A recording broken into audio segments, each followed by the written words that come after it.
What's going on, y'all? My name is Zena. Welcome back to the channel. I've had a lot of requests about doing a settings video. I feel like I get asked all the time on my socials, and it hit me that I have over 2,000 hours on Battlefield 2042, along with over 300,000 kills, and I haven't made a settings video. So I thought that was kind of wild. So thank y'all for pointing that out. Thank y'all for requesting that. I'm gonna try to make this as quick as possible.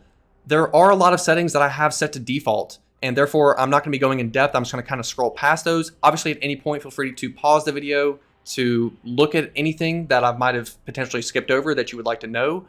But I do have some very important things in here that if you're a high skill player or if you're a beginner, I think some of these settings in here are game changing, and I'll put some timestamps so you can kind of skip around to your favorite parts. But I really do think that I have some good stuff in here for y'all today. If you enjoyed the video, consider dropping a like and maybe even subscribing. We're pushing for 800 subs right now, and I think that's incredible. Thank y'all so much for all the support. I really do appreciate it. And without further ado, let's jump right into Battlefield 2042 settings. So starting off under the General tab, crossplay. I personally am on PC. I can't find a game unless I have crossplay turned on. I know there's the whole aim assist versus mouse and key, like you have your whole arm to aim with. Like, I don't really care what input you play with. I think it comes down to the player. I think a controller player can be great. I think a mouse and key player can be great.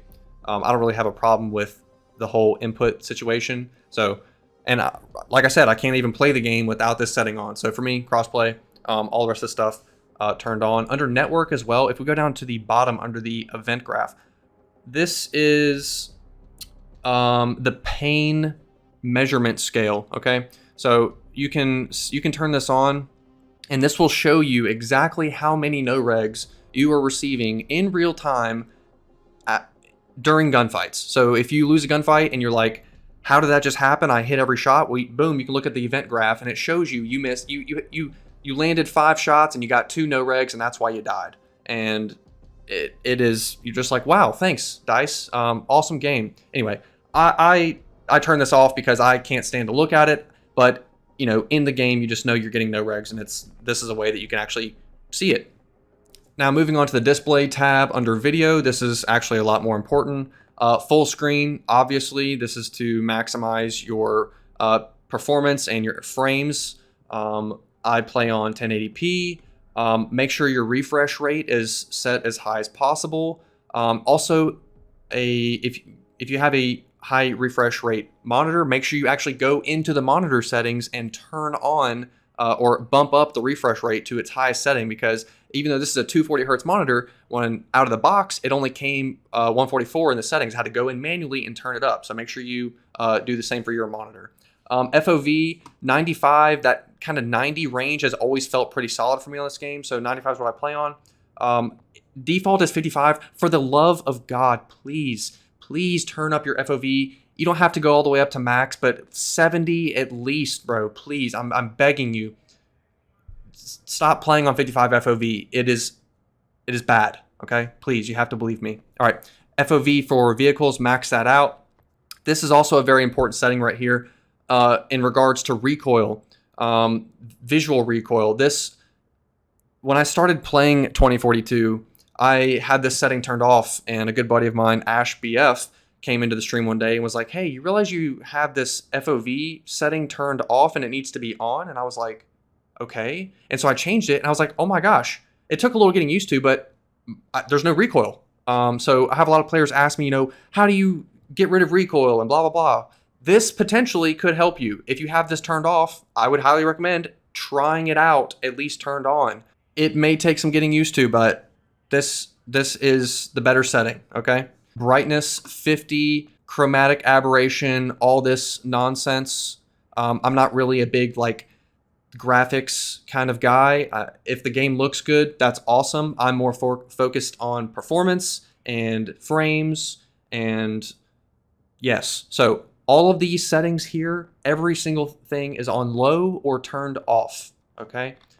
This setting, I don't exactly know what this does, but I remember I looked up a settings video to see what to do with this, and enabled is what works best for my PC. I have a 3070 Ti and a i7 12700K. So this setting works best for my PC. potentially might be different for your setup. And again, the rest of the stuff is turned off. Next up, under display, HUD General, I'm going to quickly go through this section. I haven't changed anything here. Minus camera shake. I would highly recommend turning that down as low as possible. Colorblind can be useful for certain players.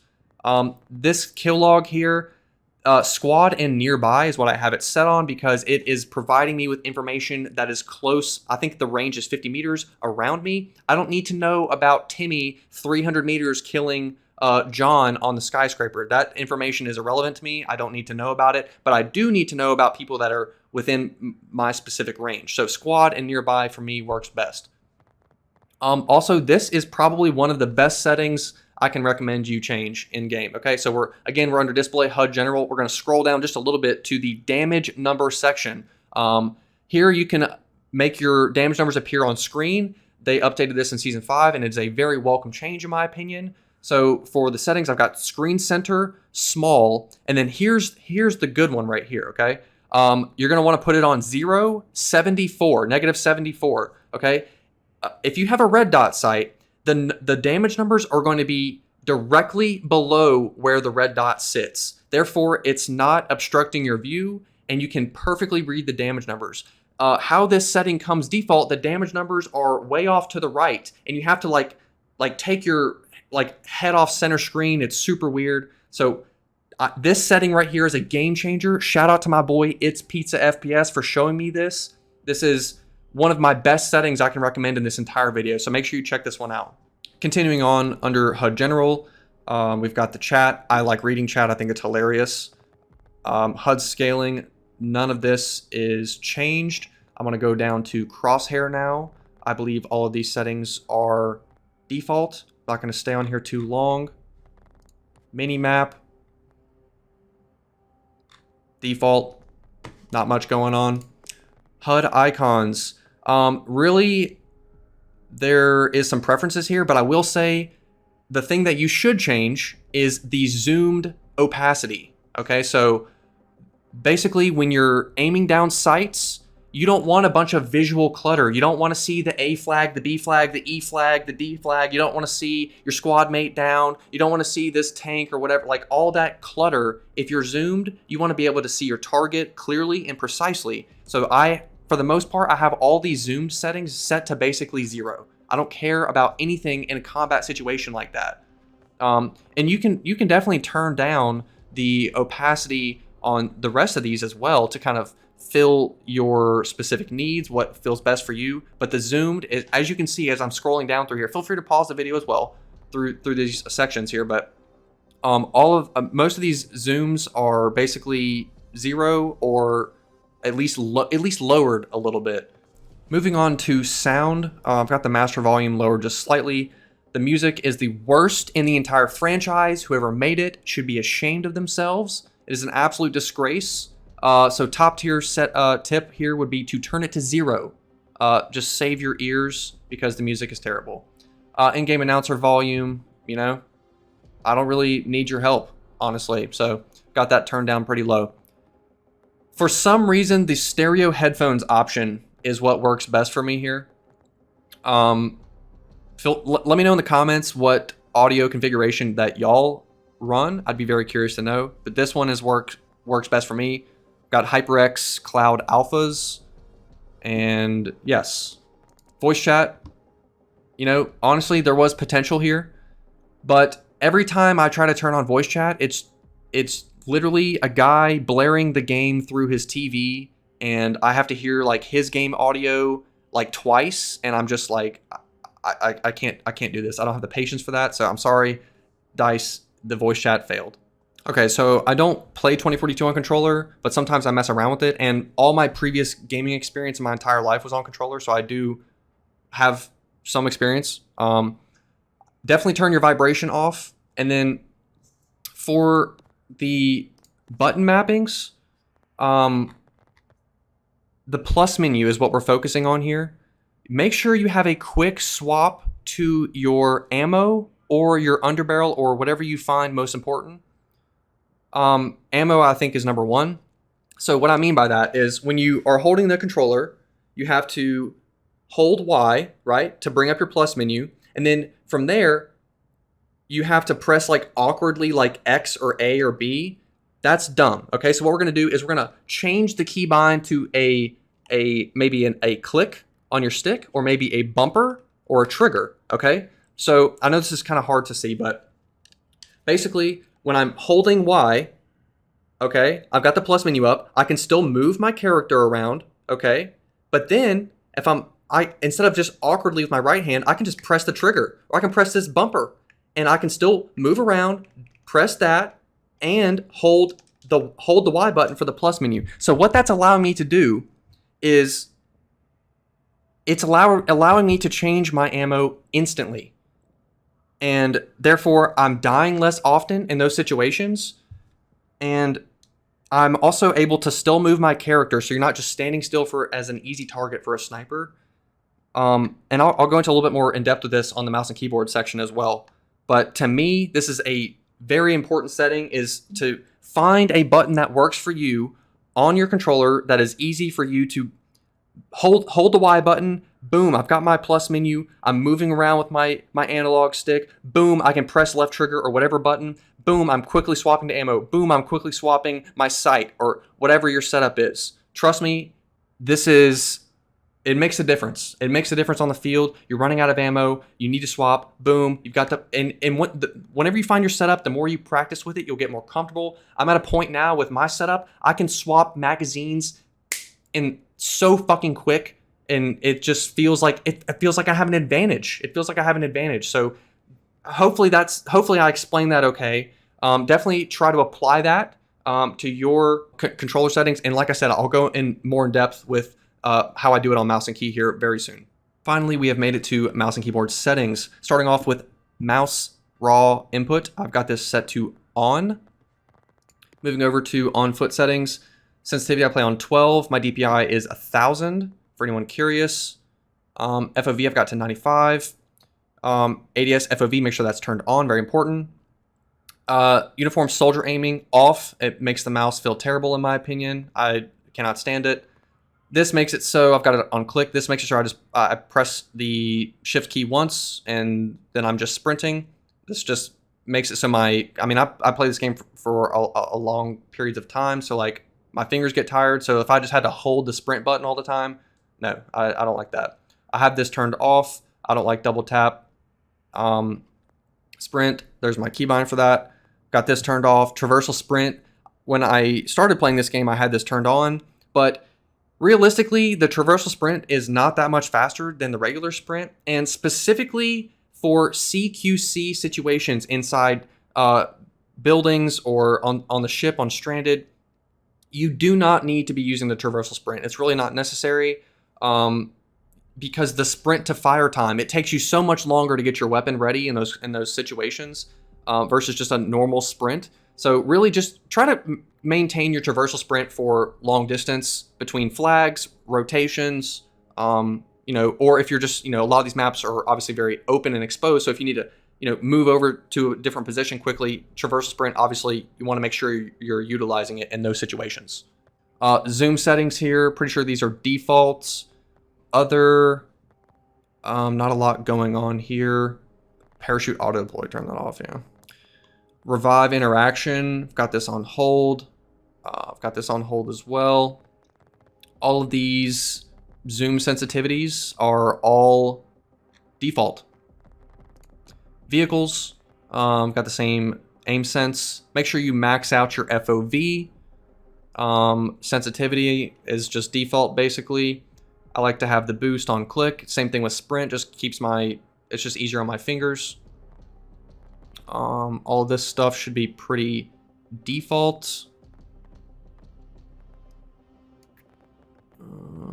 Yeah, not much going on there. I wanted to touch on my key bindings as well. So mouse key on foot. This is my soldier settings basically. Here is the first general tab. Movement tab. Now, the main thing here is going to be crouch. I've got my crouch on my mouse, and also I've got my crouch on hold, okay? Now this is very important. I think toggle crouch is just lazy, and it honestly just messes me up. If you want to maximize your movement potential, maybe hit a crouch spam in a risky close range situation or gunfight. Hold gives you a lot more versatility, flexibility. Toggle, you've got your feet stuck in mud. I'm telling you.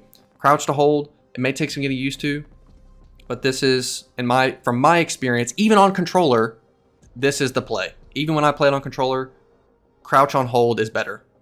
Prone, also I have this on my mouse as well. Weapons and equipment should be pretty standard through here. I do have my grenade on scroll wheel because, I don't know, I changed it to that one day and I just liked it. It just works well for me. Also, I threw the gadget on G. I mixed it up a little bit when they did the class rework. So that's kind of partly where that came from. So I've got a little bit of changing up here with the gadget, class gadget, and the grenade. Call-in tablet, I switched up off of V because for me, V is just a hard keybind to press for some reason. I don't know why. And then kind of circling back earlier to what I was talking about with the plus menu. So I've got my plus keybind on T, and then underbarrel and ammo, I have a secondary keybind. So obviously 3 and 4 is not too bad to press, but I've got these mouse keybinds here, and I'm telling you, I can swap to ammo in the blink of an eye. Same thing for underbarrel, so quickly. And it doesn't have to be a mouse button for you. It could be 3 and 4. That could be your best option. Or on controller, it could be the standard buttons that are already there in place. But you have the option to make a secondary keybind. So find another key that is easier for you to press, is more accessible. That's what I did. And the results were extremely promising. So this is another top tip I have for you, is to do a secondary keybind for your plus menu, specifically for underbarrel and ammo for me. But I could see how, like, the barrel, if you want to quickly swap to a suppressor or you want to quickly change to a scope, you know, I could see how it would play out for these as on the plus menu as well. So definitely make sure to check that out. Very, very important. I'm not going to go through all of these vehicle settings because I'm like not a vehicle main and I don't have the secret sauce. But what I will tell you is you need to have a keybind dedicated to vehicle seat number 1 for all of these vehicles across the board. And also you should have a dedicated keybind for change seat. I think both of these are very important. If your Condor driver abandoned ship, you need to quickly get in that in the driver's seat. You know, having a button that you can just press easily. For me, the F keys are just hard to press. I don't know. Maybe it's just my inexperience on mouse and key, but I have a hard time pressing the F keys. So that's why I don't have like all of these spots changed. But a quick access for vehicle seat 1 and change seat, I think, are extremely important. So make sure and find a keybind that works well for you. That's going to wrap up today's video. I hope that you enjoyed, maybe learned something new. Hopefully you found a setting in here that will potentially help your gameplay moving forward. I really appreciate all the support on the channel. If you're looking for additional gameplay, you can check out my TikTok, and I also stream on Twitch. I'll have the links in the description. But yeah, that's all I have for y'all today. I appreciate you watching, and I will see you next time.